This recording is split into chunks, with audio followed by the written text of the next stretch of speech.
Good morning, everybody. I'm drinking tea, so you can tell we're back to a normal temperature here in Portland, Oregon. But my condolences, thoughts, prayers to everyone out there still suffering in la canicule, the heat wave. I'm you in the future. I can see that it's going to be foggy and overcast and sprinkly at some point soon. I'm holding out hope for you. Anyway, good morning. Welcome, everybody. Good afternoon or good evening if you're somewhere else around the world. Today, we're doing a spring into summer curriculum update. It's going to be an author update, but really, the author update is contained within the curriculum update. So, that's what this is going to be. The question of the day, pop that up on the screen. What hobby would make you a useful group member after the apocalypse? Because that is also playing into my curriculum update. So I thought that'd be a fun one.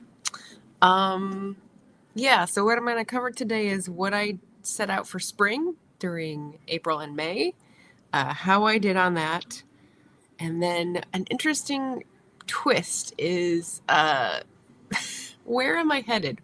Which direction am I headed in according to my recent book purchases? So curriculum is a lot about what you are reading to educate yourself on certain subjects and get certain things done. But my book purchases have shifted. So I'm going to take that into consideration to sort of guide me. Which direction am I going? Is the flower turning toward the sun, etc.?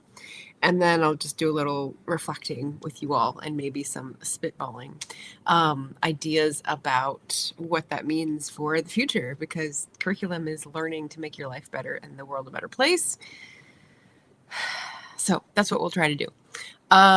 Let's see. So take off the welcome. See if I can say hello to the folks in the chat that are melting. Hello, Ven.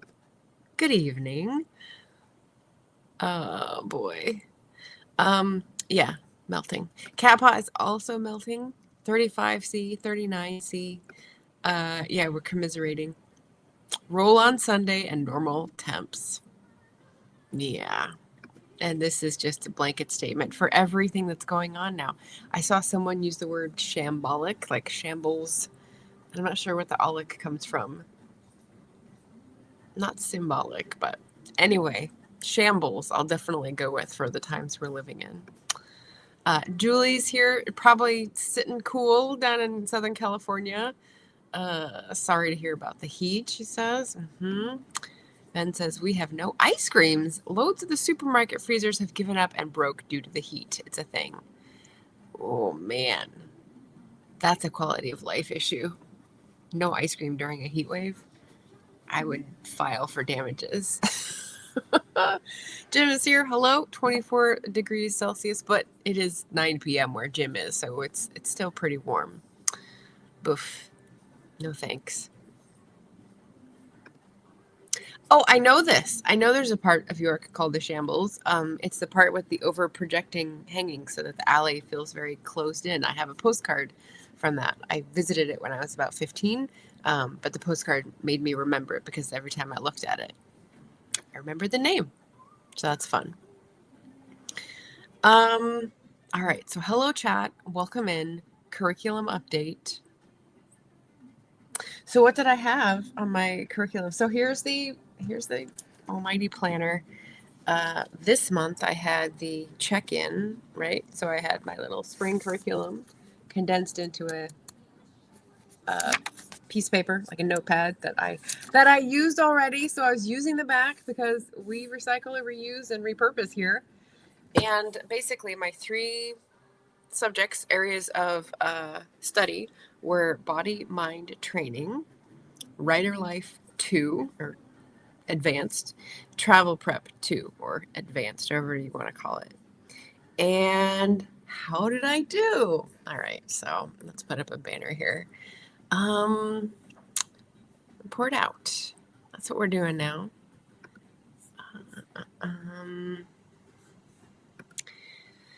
Let's see. Well, you may know some of this already because I've been talking about it. the body mind training, what books did I read for that and what were they for? So we had Goblin Mode, which is like self-care and authenticity. We had Burnout, which is self-care and psychology. We had The Crossroads of Should and Must, which is a reread about life purpose, so self-help. We've got Making Space for Happiness, which is a bit of psychology and a bit of declutter organizing. We've got Seek You, which was a graphic nonfiction, and it was about the loneliness epidemic, but sort of like 10 years ago research. Research, personal details, sort of a strange mix, but talking about loneliness. So that was also like mind training. We had Home Edit Life, which was a book about declutter and organizing, so self-help. And then On Muscle was a book about sort of the cultural beliefs and scientific knowledge that we're learning about muscle and our bodies and how it works. So that was really the only thing I had read for body training. But there's a couple additional things. I will say that mind training includes social muscles, right? So I am counting the 6 or more community meetings that I am now going to as mind training. I'm trying to get over the awkward and, reach out, meet new people, get practiced at saying what I'm doing, what I'm interested in again. So that's definitely like stretching those social muscles. And then for body training, I am also going to count my new trend at the end of April. I sort of did this on accident. And then in May, I figured I'm going to make it a habit. So Thursday's Wild is my new thing. I read in the Cornwall book, Our Oaken Bones, that forest walking is like really triggering a different experience than city walking. And I was like, well, I do plenty of city walking. Maybe I need to throw a little diversity in the mix, not always go the same paths. So Thursday's Wild means that I go out to a state park or a natural area or a scenic area or a reserve or whatever, what have you, some kind of nature reserve where it's less likely to be crowded, it's less likely to have the city noises, and it's just a different experience for my immune system and parasympathetic nervous system. How about that for scientific facts? So I've been doing that. I think one Thursday I wasn't able to because of, I don't know what it was. It may have been the heat, June 5th. But anyway, so 2 months now I've gotten every Thursday driven out somewhere because there are no state parks in the city. So you do have to drive out there. And it's been nice. I had not found a place, my 2 requirements here were that I didn't want to hear backup beeps like Amazon trucks reversing. Like that's the city. And I did not want to hear generators humming, which is like chopping trees down or whatever. So those 2 were harder than I thought to find. But yesterday, miracle upon miracles, I went out to a natural area that you could use my state parking pass for. And I could believe I was the only person in the world. It was glorious. I had an hour on my own and I sort of hiked in. I knew I wasn't going to go the whole trail because it was like 12 miles. But I just sat and reflected and was in the silence. I got to hear a tree falling. That was pretty cool. And then a couple came up that was hiking up after me and passed. And we had a nice little conversation for 10 minutes. And then I hiked my way back down. But it was really nice. So yeah, I want more of that. I think that's a good sort of washing your brain experience to get out of your general hamster routines. And so thank you to Our Oaken Bones to prompting that activity. And I think it's a good cross-training activity as well because city is, up and down walking, but on sidewalks. And this is like trails. I even got on the beach. So I was walking on sand and my feet were definitely having to wake up different muscles for that. So yeah, so that works for both. And that was a adapted sort of curriculum focus, and I'm pretty happy about those 2 being added. The community meetings as a mind training focus and the Thursdays Wild as a body training focus. So I'm pretty happy with that. and all the books that I read. Now we get into the other two. Let's see. Hello, Anita. Welcome. We're talking about curriculum and how we did on our goals. And Jim says getting into nature is healthy. Do you have access to a lot of places like that in Tbilisi? Because, I mean, that's a capital, but I don't know. Different countries have different approaches to green space. And maybe it's got more available to you via transit. I don't know. Okay, so the other two areas that I had were Writer Life 2 and Travel Prep 2, because I had done both of those things in the quarter before, the winter quarter curriculum, and I was trying to build on it. Well, the last couple months, you know, what I reported back for author updates was, I'm just blowing this up. I cannot do this anymore. I'm just going to set it aside and not torture myself. So that's on pause indefinitely. So I basically did a big X for the Writer Life, like just I dropped out of that class, let's say. For the travel prep, I read a couple books, but more I got acquisitions, which is going to show us which direction I'm heading in. So I'm not going to give a grade. There's an incomplete, there's a dropout, there's a, did really well and cozied up to the professor. It's all over the board. That's the report out. But yes. And in case you were wondering, did I do it? That's your answer. I did go to the coast. For those of you who are here on Wednesday, I was like, oh, should I do it? I'm not a very good spontaneous person, but I'm trying to train myself into like getting out of my routines, right? So this time I was like, should I do it? I was thinking about this for like 3 weeks, right? Should I go to the coast for an overnight? The issue is the state park that I wanted to visit was like 2 hours away, and 2 hours there, 2 hours back means you don't have a lot of time to spend there. And so it's just kind of like rushed and hurried. So really, to appreciate the state park, I wanted to stay an overnight and just like relax. Bean can be on his own one night. That's fine. Although he did piss in certain places. And so that was delightful to come back to. He was not happy about it, but he can do fine. So I did my overnight. I went to the Oregon coast. It was lovely and foggy. I got away from my heat wave. So there's hope for you.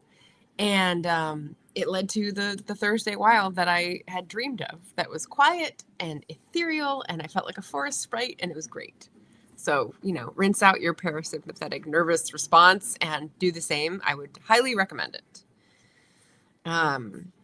Okay, so we're going to move into what direction I am heading in next. But because a couple people have answered, let's go through the question of the day. Or Jim's answering my question first. Tbilisi is the capital. There are a lot of trees in the city, and there are natural areas not far out of the city, but I tend to be restricted to the metro routes. Yeah, gotcha. Yeah, same. I'm walking around in the same general circle, so I get that. So I starred these answers. Ven says, I have 0 hobbies that are useful in an apocalypse, so I will have to rely on charm. I love it. I love it. Doesn't a DM have to be very creative thinking about problems, but also possible solutions, because they have to give choose this answer or roll for this answer? I feel like you have to be very creative problem solving as a dungeon master. Yeah. But yeah, you could definitely get by on charm, so that is also an option. Cat Paw's answer, quite a few, including crafts, sewing up wounds, alert in the vet hospital. Oh my gosh, that's a good one. And repairing clothes without a machine. Nice. Herb lore, I'm working with you on that. Or alongside across the world, yeah. Food prep and preservation, and woodwork. Yes. I haven't actually tried food preservation without electricity, because I assume we would not have electricity in the apocalypse. But I'm pretty sure we could just use the trays and put them out in the sun, because we will be burning under the sun. So, yeah. It's hard to think about not having immediate water all the time and electricity all the time. It's going to be very hard. And woodwork. Oh, that's really cool. I just heard someone referring to a woodworking club here in Portland. I was like, what? People have such cool things. This is great. This is a lot. Cat Paw, you're loading yourself up to be on a great team. I love it. Julie says, I can sew and mend. That's all, really. So I don't think I'd do very well. Well, maybe you can repurpose that and do like first aid, wound care. The herb lore and the sewing up wounds really like meshes, because when I'm going through the forest, for example, I'm picking up Wisnia moss, which is a lichen, I think, but that's what it's called. And a lot of them are dried out, but I love feeling the ones that are still moist. I don't actually know. I know sphagnum moss is a wound packer, but I don't know if the Wisnia is also. I think so. But there's lots of plants that are styptic, meaning if you sort of crush them up so that they get like juicy, put them on a wound, it'll stop the blood from flowing, because it interacts, that chemical interacts with the blood to coagulate. Happy fact to tuck in your pocket there. Those are the sorts of things I read in my herb books anyway. I don't know about you, Cat Paw. CDMX. Okay. Cat Paw had a really what would I call it? What would you call your blog post? It was like, I went to hell and back kind of thing. The blog post described Cat Paw's journey to Mexico City. And I actually had to Google CDMX, because I was like, CDMX, that doesn't sound like an airport code. What does this mean? And it means Mexico City, I think. Correct me if I'm wrong. Then I was like, how could it mean Mexico City? And then I was like, oh, Ciudad de Mexico. That kind of fits this CDMX. And it's like easy to say. So I thought that was pretty clever. CDMX is so much greener with parks, etc., than here, where everything is exploited. Exploited meaning like for a profit. Yeah. Concrete and privatized. Yeah. Oh, Jim just finished his book he was talking about on Wednesday. Just finished The Nightingale. Not the apocalypse, but the French had to adapt to survive the Nazi occupation. Yeah, they're good skills to have. I remember there was like cooking of rats and stuff like that. That was pretty, yeah, real. Things got real. Julie says, love those answers. I'm going to their house after the apocalypse. Yes, there we go. Traveling down to East Coast of Mexico, right? I think it's on the Caribbean Sea part, not the Pacific. I think. My geography of Mexico is not very good. Ciudad de Mexico. Yes. Yay! And Mojo just joined. Welcome. Good evening. Okay, so this is a good place for me to just put in a reminder. I've got links to every book I've ever written. They're all 75% off in ebook format until August, to support my don't pay a fee policy for a draft to digital. So if you're interested, this has crept up like a few dollars. If you're interested in pushing the thermometer up, you can share those links with someone you think would like those books. If you've read one and you know to recommend it, do that. Or you could just look at the genre and go, oh, I think this person would like that. I think that person would. Send it to them. Put it in a newsletter. Put it on your Instagram. I've got plenty of images on my Instagram to borrow. I would love if anyone could do that and spread the word. That would be great. So that's my little reminder so I don't forget. And now second section. What direction am I heading in according to book purchases? All right. Now this is some interesting some data here. Okay. So there's groupings, right? I'm going to talk about the groupings. We've got several Ireland books. So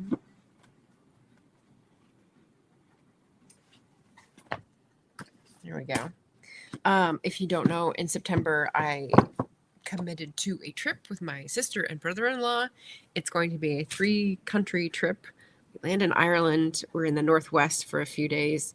We hop over to London and I go to Cornwall for a few days. And then we hop over to Paris for a few days. And I mean like 4 or 5 for each of those. And I haven't been to Northwest Ireland and I haven't been to Cornwall.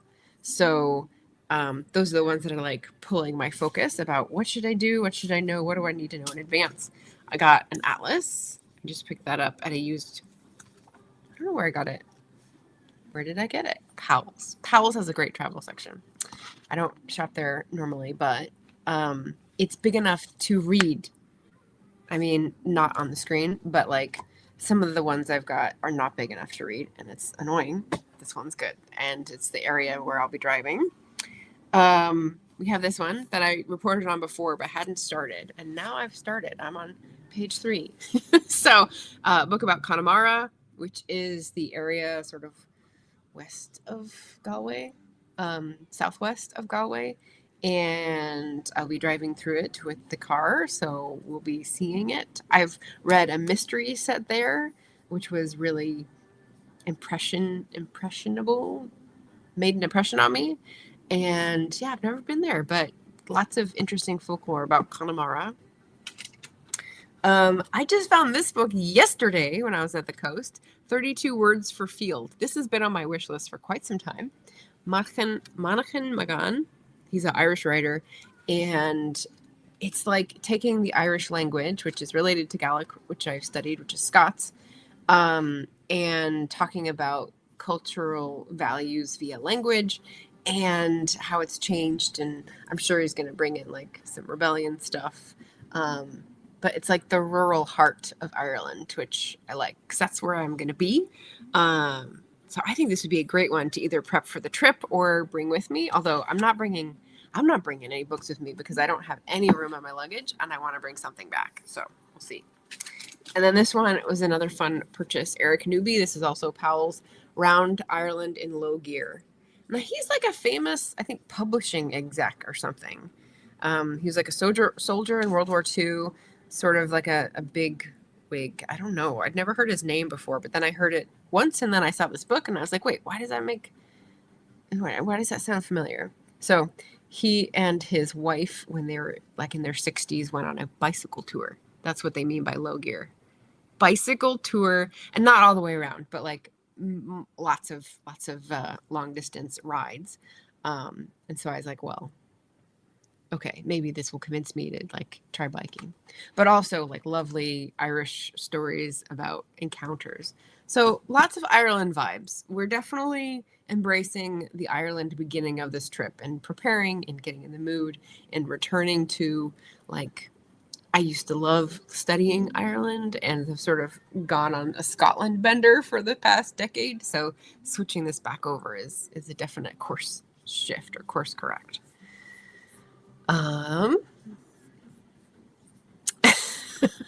Catpaw. Oh, this is Catpaw's blog post. So I saw it on Instagram, but it linked to the Substack. So perfect. I think you should explore that, you guys. It gives a really good vantage point of someone with chronic illness trying to navigate a simple procedure and like what it turns into, the what's it called? Quest it turns into. Mojo, gotta hit those promos on D2D. Right. There's like a summer sale as well for the Smashwords, but the way they're organizing this with Smashwords and D2D is just not it, in my opinion. But I'm sure we have more opinions on that in the chat. Capo says, I looked to get Dulce's Legacy, but that was not on special. I'll check. Let me write that down. I'll check and see why it's not. Boo. Okay.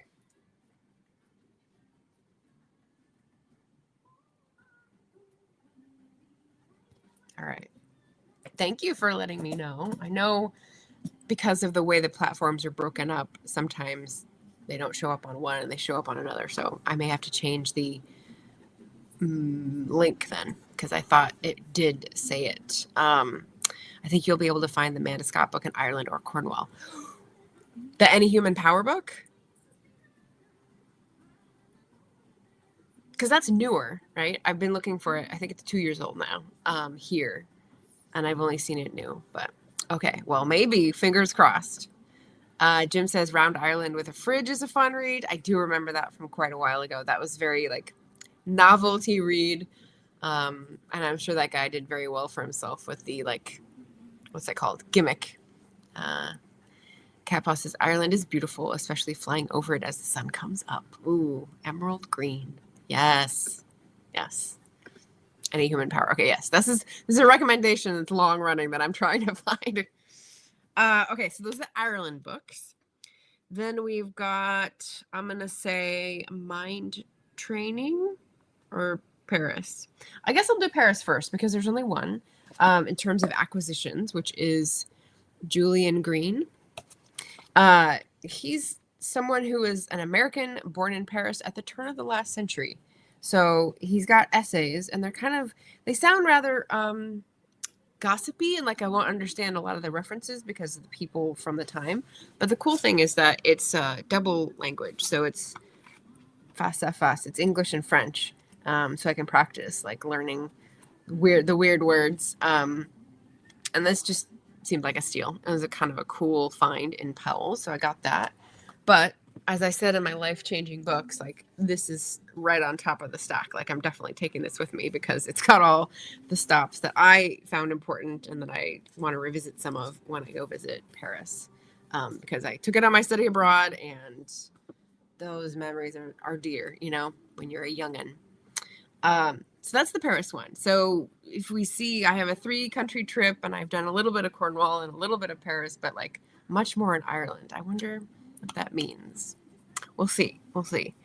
Okay, so now I'll do the mind training bent.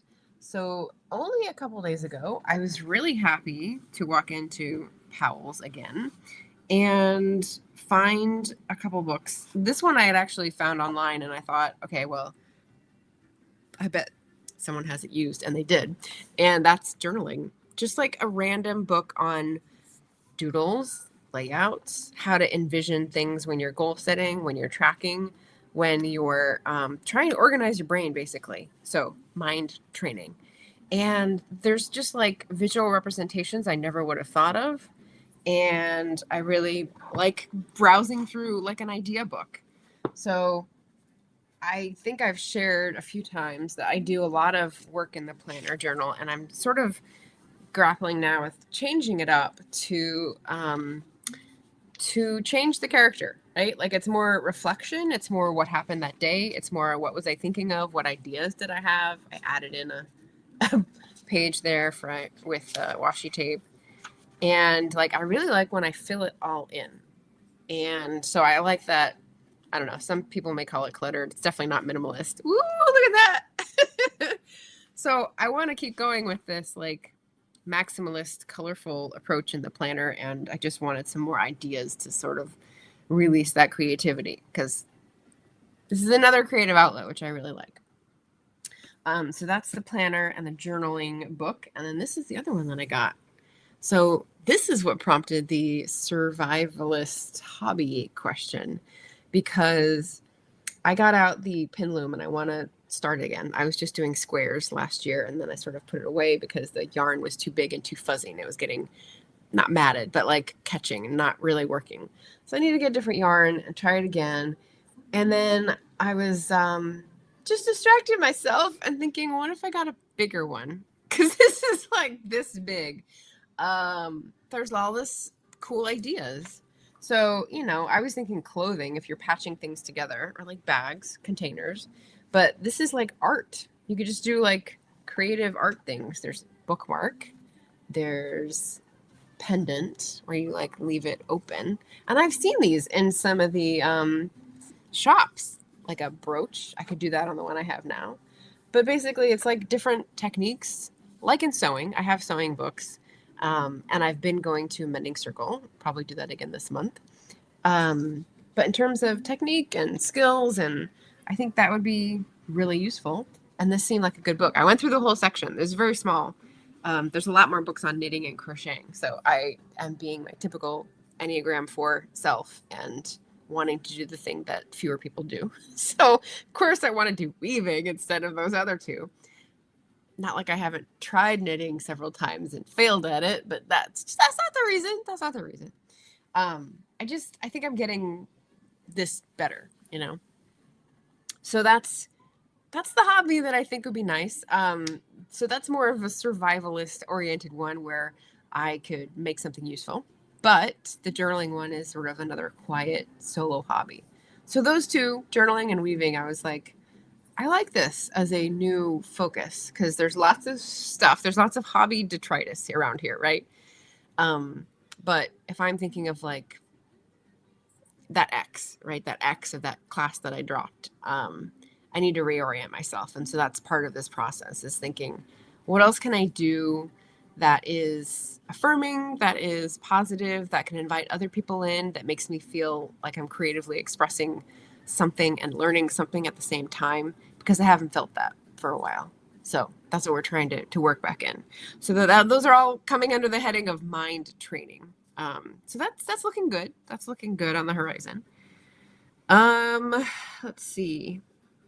So the craft and then the mind training. The other books I got from mind training include one that I just finished called The Art of Simple Living. So I'll talk about this more in the next wrap up, but it was like one of these Zen approach books. Shunmyo Masuno. I don't know how else to say it, but it was a pretty book. It was a Portland Book Week purchase that had little illustrations and sort of one-page meditations on a theme. And it didn't give me much to go on, but it was nice. There's a few that I tabbed that I want to reflect more on.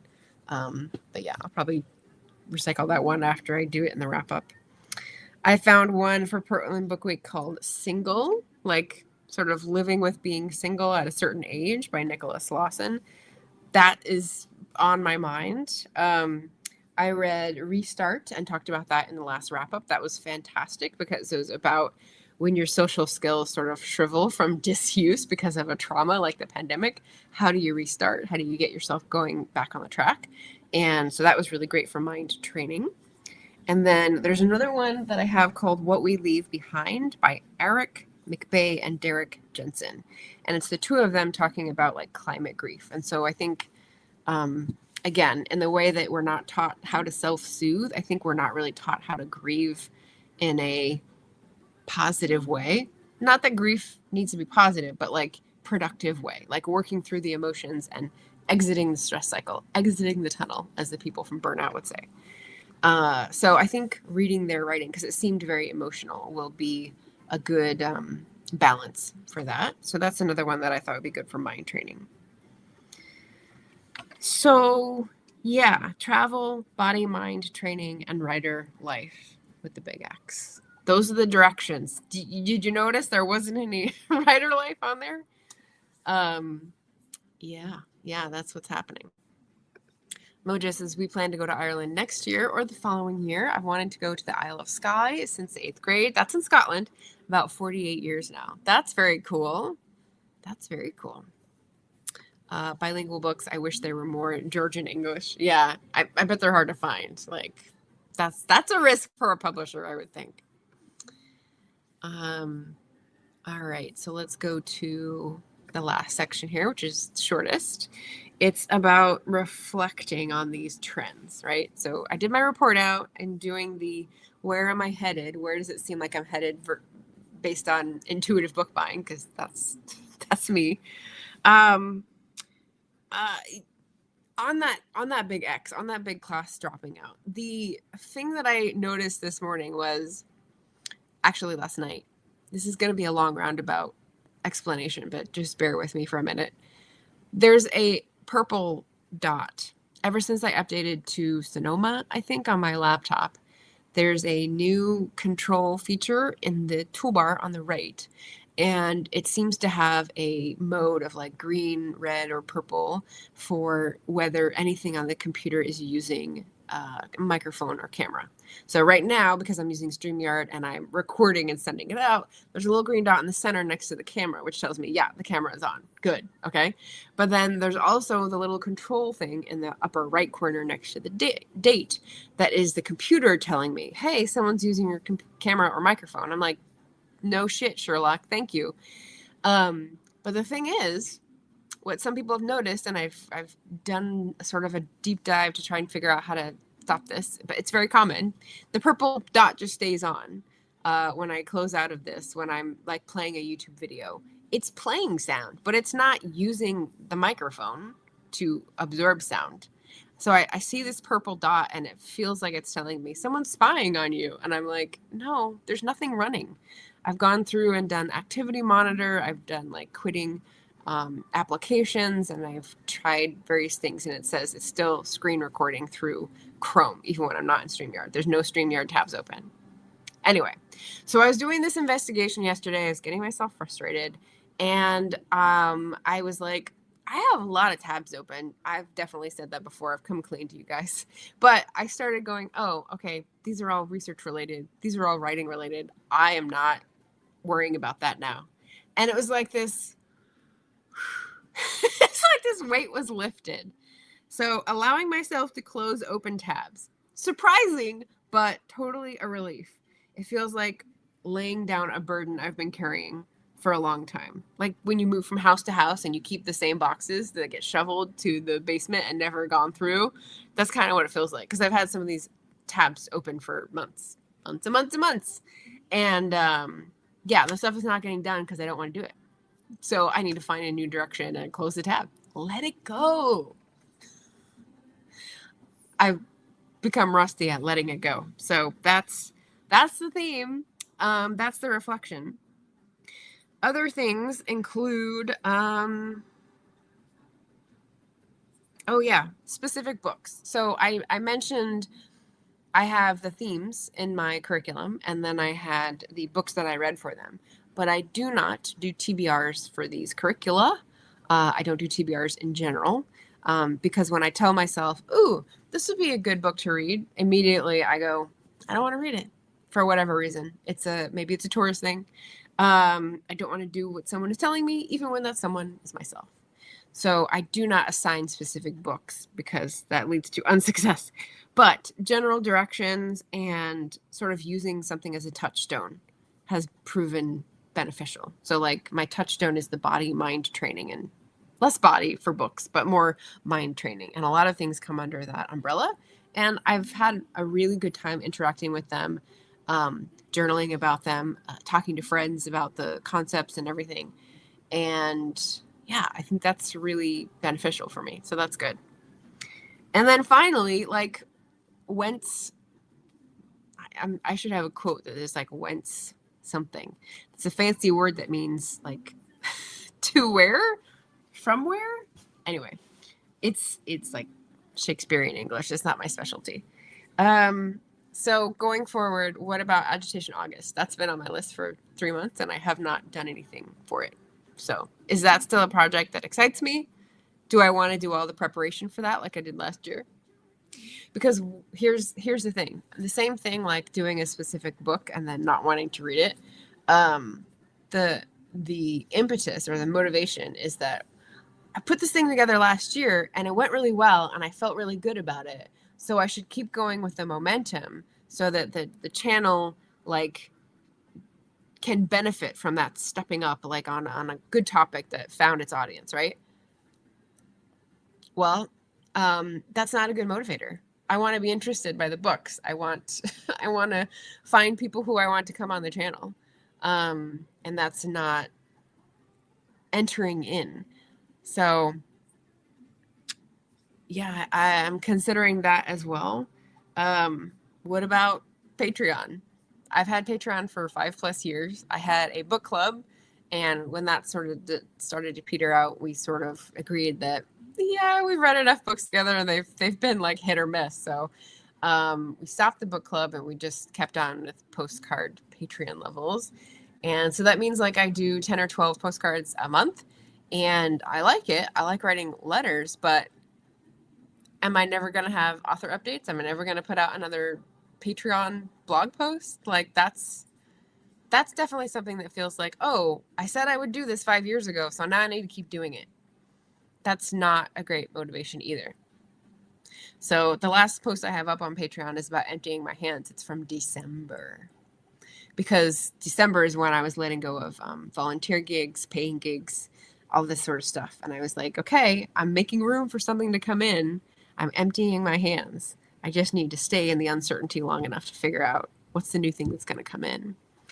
Well, how long is it going to last? How long can I stand the uncertainty? That's the question. And how much do I have to empty, right? So, yeah, that's the question I'm leaving us with. When will my hands be empty? That's the deep reflections with Jack Handey that is the channel live stream today. So there we go. Yeah, if you have thoughts about this, basically the last two of the things that I mentioned that I'm considering, Agitation August and Patreon, let me know. Yeah, so far I'm not too bothered about the regular live stream times. I stream every Wednesday and Friday, 10 a.m. Pacific. I have specific types of streams that I do, and the ones where I don't really know what to do, like today, which was supposed to be an author update, I thought, oh, the curriculum, I need to update. So that is the report out. That is the pivot, plot twist, and reflections. So the next time I do a curriculum themed stream, it will be telling you about summer curriculum. Do we do summer school? Do we do summer school here? I think that would be Agitation August if I do it. But we're considering. We're bathing in the uncertainty. So I think writer friends will know how terrifying that really is. Yeah, so thoughts. Julie says, I liked Agitation August, but I know it's a huge amount of planning. Yeah. PDAs unite. Persistent drive for autonomy, or as others call it, pathological demand avoidance. Oh my gosh. Okay. I haven't heard this before. Obviously, PDA, public displays of affection is the first thing that comes to mind. But I feel like it's also, the BlackBerry was called a PDA, but I can't remember what the D stands for. Personal Digital Assistant. Anyway. Yeah, I didn't know either of those. I love that. That's great. Don't tell me what to read or do. And Julie says, I love getting those postcards. That's lovely. Like I do like sending mail out in the world, but the whole setup where it's Patreon and where there's like updates and I have to, think about putting a post up or changing. They just did a thing where it's like, oh no, YouTube members. They just did a thing where the YouTube members have like a change in levels and they want you to up the amount for inflation or whatever with different currencies. And I'm just like, can you not? I mean, that's about as high tech as I get, right? I'll do a thermometer with moving parts. I just don't want to have to pester people about stuff like that and the details, because it's supposed to be like joyful sending love notes in the mail. So we may be evolving. We'll see. The bottom line is that the curriculum is a good framework for me. It's having me revisit every couple months and recenter, I suppose. And so far, I'm really enjoying the community engagement, the meetings where I'm learning about my city of Portland, the Thursdays Wild, and just like the connections I'm making with neighbors, with community members, and the sort of deep diving we're doing together with community engagement. So that is the ball game. I think that's the way we're going to survive the apocalypse. And whether I'm weaving folks' clothes or not, we'll see. Hopefully I will come back at the next curriculum update, and maybe I'll even work some weaving in there. Colleen Delaney is the other person I see still doing curriculum updates, because I know it's a big trend last fall. And she's doing pretty good. She was doing knitting, and her updates are really fun. So if you like the idea and like people pursuing their own sort of class courses, whatever, Colleen Delaney is another author who embarked on this. She's a contemporary romance author, I think. So yeah, she's a fun channel.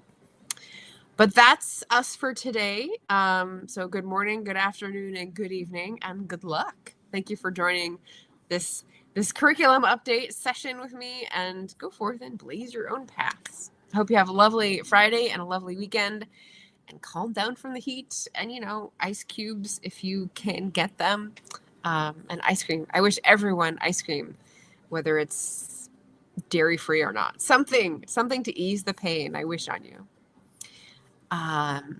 In other words, that's it for me, and I will see you again next week. Thanks, everybody. I don't remember what next Wednesday is. Is next Wednesday July 1st? If it is, If it is, then it's Canada Day. And for Canada Day, I'm doing a Indigenous lens for Canadian Indigenous writers. So you can tune in for July 1st. I don't have the calendar here. It's way over there. I can't see it. But Indigenous Canadian writers. So there we go. First Nations. Yes, go climb in the freezer. I fully fully endorse. Yeah. It is the first. Okay, sweet. So I'll see everyone on Wednesday. We'll talk about great Indigenous writers and the ones that I read and want to read. All right, everyone, hang in there, take care of yourselves, and I'll see you again soon.